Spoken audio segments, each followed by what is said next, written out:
Pop it up, pop it up, pop it up, pop it up.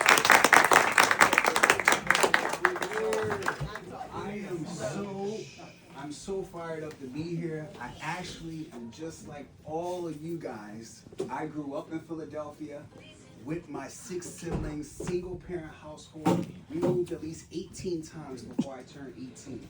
We lived on welfare. It was crazy. I lived on 2040 East Willard Street, front in Allegheny. So it was crazy, crazy times. Lived in West Philly, lived in Germantown, Logan.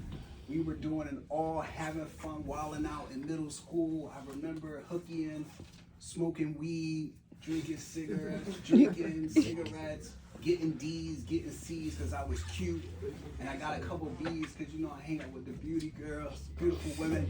So it was crazy. And so while I was going through all that, I lived on 5th and Cecil B. Moore, which was really crazy. And it was about like 15 of us living inside that studio apartment where we didn't have a stove, we just had a hot plate. We didn't have a bathroom door, we just had a sheet. We didn't even have a shower, we just had a tub, and we had one bed, and we had rats and roaches, all my sisters and brothers, and also my nieces and nephews. And my sisters, what was so crazy is that the guys that knocked them up was living with us too. I'm like, I can see you got your family up in here, but what are these Negroes doing up in here that's just making babies and no jobs? But that was the point when I was with my stepdad where it all changed. And so my stepdad was like, yo, don't be an F up like me, your mother, and your siblings. You see, I know what it takes to be successful, but I never applied myself. So he said, do as I say, don't do as I do. Because I struggle to keep a job. That's why we're struggling. That's why your siblings got pregnant like at 14, 15, and 13. And you have all these nieces and nephews running around. You want to live like this for the rest of your life? And that really hit me hard because that was the first time an adult, like, first of all, called themselves an F up in my face. And then it just hit me like, I gotta get the hell out of here. I'm gonna be stuck. I'm gonna be trapped. I'm never gonna be able to see anything better than what I got. And so from that point on, I said, yo, I gotta change the game. So I started to change my life that 8th grade. And I graduated, and I thought if you just turn your grades around, like at the last minute in 8th grade, you get into a good high school. I got rejected from like every single high school. I was like, I thought that if you get like good grades the last quarter of 8th grade, it will work. Nah, son, it does not work that way. So what happened is we moved again to 40th, right off of 40th and Green, right off of 40th and Spring Garden, next to University High School. So I was like, I'm just gonna go to that school and I'm gonna just do my best. So I got into the high school, now I got my new mentality. I'm like, yo, I'm not smoking anymore. I'm not smoking cigarettes or tea bags or weed or skipping school. I'm gonna try and be a different person because I wanna get the hell out of here. And so I went from being an idiot in middle school to graduating valedictorian of my high school.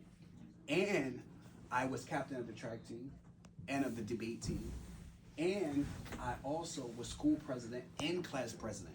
And this is the same kid that my friends wrote in my autograph book. They wrote my autograph book in 8th grade.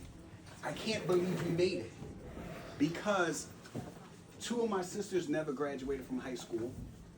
My younger 2 siblings didn't graduate from high school.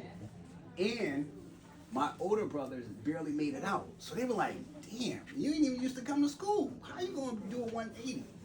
And what was so interesting is that when I was in middle school, they don't do this now, but we had tracks. So you were upstairs, you were in the basement if you were on the advanced level, like you were tracked to go to good school and everything. You were upstairs in middle school. If you're just like on a regular track / slow track, what have you. I was upstairs. I was having fun. Say nobody want to be in no damn basement anyway. Y'all can't even see outside.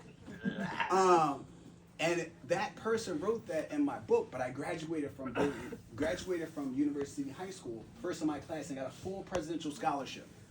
So this is the kid that didn't even like school. I remember when I was in middle school, track coach going to say, yo, I said, what y'all do for track? He's like, come outside, we going to run around the corner. I said, nobody got time for that. I ain't running no concrete. I'm tripping, son. To going to, in high school, running in the pin relays. which was crazy because they were like, you ain't even like running. The only thing you want to run is from the cops. What you doing? But it changed for me. And so my whole book is about, it is called Can't Break Me. When you're up against the odds, you can achieve everything. No matter what the world throw at you, you can keep swinging. So I went off to Bowdoin College. I did really well. Interned on Wall Street. I was able to graduate as one of the top students on the Dean's List 3 out of 4 years. Worked at Goldman Sachs, the best investment bank in the world. Was making 6 figures. Then I was able to go work for a multi-billion-dollar hedge fund in Boston. And then I was able to go to business school. I went to Tuck School of Business at Dartmouth College, one of the Ivy Leagues. And so this is the same kid that people said, I don't even think you're gonna make it. Are you sure? And when I went off to Bowdoin College, just to help you understand my story, I went off to college. My brother, 1 year younger than me, he went off to prison for attempted murder for 12 to 20 years. We're 1 year apart. While I was at Bowdoin College trying to change my life, the world kept trying to break me. And what was so crazy, I had my internship junior year. I'm doing my best.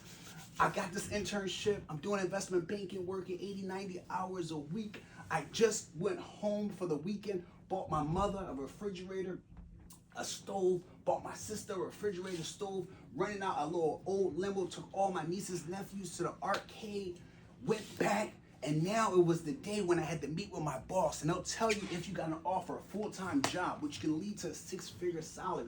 And so I'm like, Lord, I gave it everything I got. I don't care what they say. I'm not giving up. I'm not giving up. So I went there. It was the last day. They said, KR, you got to go down with your boss to the HR department. They're going to tell you if you got the job. And I was like, I worked my whole life. I better get this. I worked so hard. I can't. My family needs me. And I walked in there. They said, congratulations. You have a full-time offer to come back to Credit Suisse. I was like, thank God. What was so crazy is that we went there, and then you had to walk back, and you have this yellow envelope. You're walking back to your desk. I walk back to my desk, and everybody's looking at you, panning the room. And if you don't have the yellow envelope, then you didn't get the job. So my good friend who came from an upper middle class family, he actually went to HR, and he didn't come back with the yellow envelope. They told him, please pack up all your stuff and leave the premises immediately. And that's when I was like, wow, the real world is crazy. Then he took all the young people out to eat. And we got the offer. We got some good food. And I was like, Wall Street is harsh. So I ran home. I got on a payphone because I didn't have a cell phone. I was on a budget. Some of y'all like to wild out. I said, no, I ain't got no money yet. I just got a dream and I got this passion. So I'm calling the cell phone. I called my mother. I said, Mother, you're not gonna believe this. I've never called my mother mom my whole life. Even though we were dirt poor, sometimes we didn't have light, had to use the street lights to do my homework, but that's another story for another day. So I called my mother. I said, Mother, you're not gonna believe this. Yo, I just got an offer. I'm about to be rich. She said, not right now, KR, not right now. I said, what are you talking about? I said, what are you talking about? She said, not right now. I said, what's going on? What do you mean not right now? I'm telling you the best thing of my life. She said, I need you to come home because Lindell just shot your sister 5 times in the face. And I need you to come home. And he has a hit out on our family. And you have to come home so you're safe.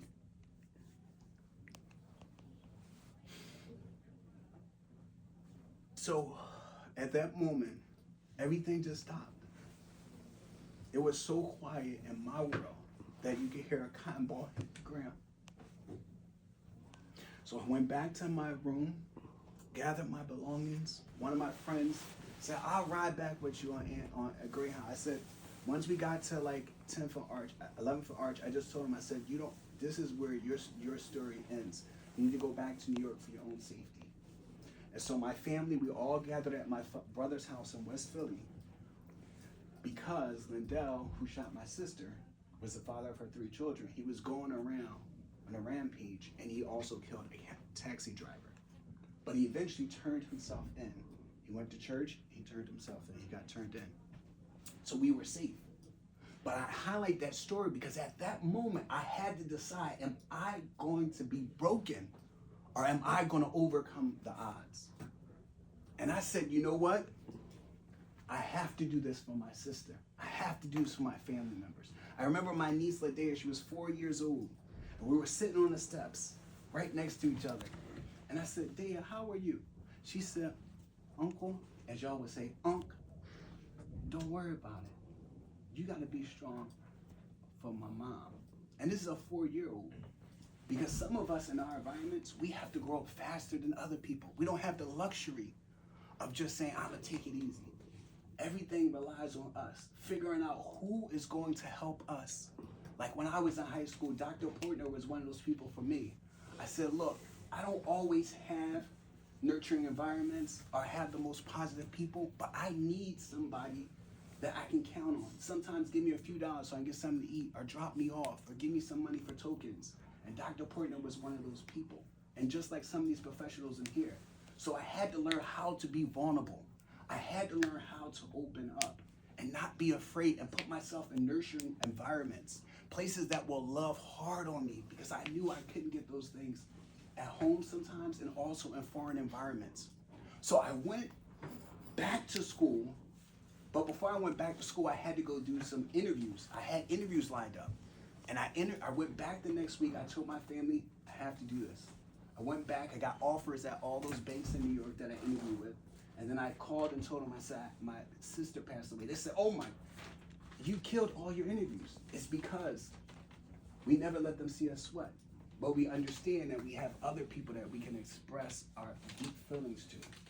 And so then I went back to Bowdoin, had my best academic year, and I was awarded the President's Award, which is the most prestigious award that the college bestows on anyone, for uncommon contribution to the college and the community, and for academic excellence. So then I went down to Goldman Sachs. I did my thing at Goldman. Then I was working at a hedge fund. I did my thing at that $3 billion hedge fund. And then I remember when I was like 13, I said, you know what, when I turn 45, I want to retire. I said, I don't want to work for the rest of my life. All these people, there's nothing wrong with working for the rest of your life, but I said, that ain't for me. That's not my portion. So I set out a plan. So I'm going to get my education. I'm going to buy some assets. So when I was 26, I bought my first rental unit. That's your first house. And then when I was 2009, I had 1. 2018, I had 9. 2019, I had 35 rental units. So I tripled my portfolio. 2020, I had 105 rental units. So I tripled my portfolio again.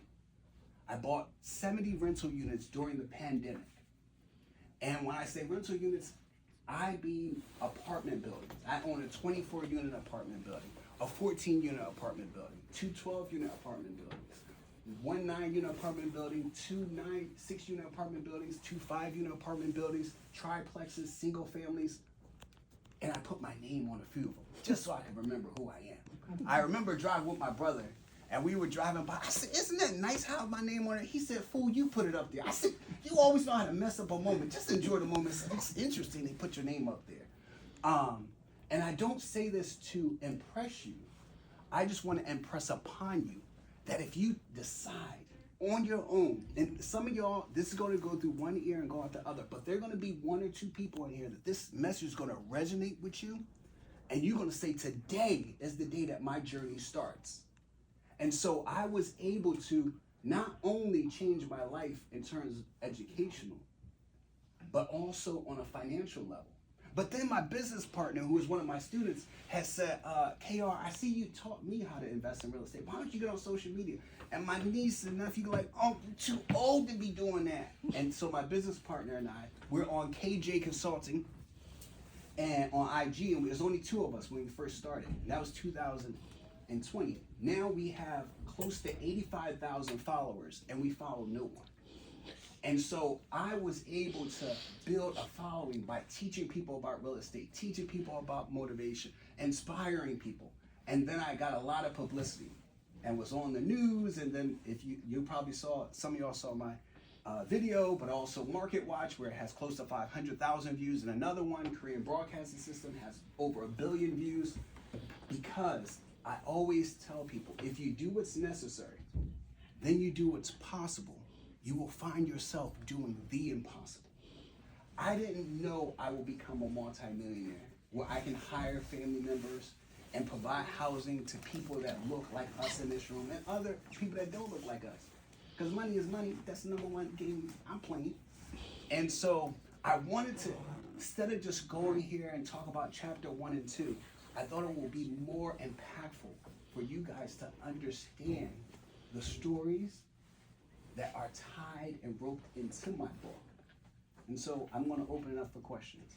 Actually, I think this would be a perfect moment if we want to take a couple minutes break. We can break out the pizza and the juice, and then they can think